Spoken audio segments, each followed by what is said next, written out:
સુરતમાં દાગીનાની ચીલ ઝડપ કરનાર બેને ઝડપી પાડવામાં આવ્યા છે। આ બંને ચીલ ઝડપ કરનાર આરોપીઓ રિક્ષામાં નજર ચૂકવી લોકોના દાગીના સેરવી લેતા હતા। ભેસ્તાન પોલીસે એ બંનેને ઝડપી પાડ્યા છે। મોઇન પઠાણ અને ખાલિદ સૈયદની ધરપકડ કરવામાં આવી છે।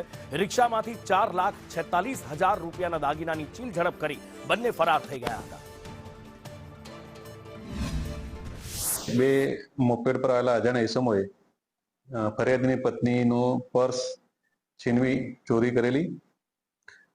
એમાં ફરિયાદ સોના ચાંદીના દાગીના કુલ 107 ગ્રામ અને રોકડા રૂપિયા 15,000ની અજાણ્યા ઇસમોએ ચોરી કરેલી।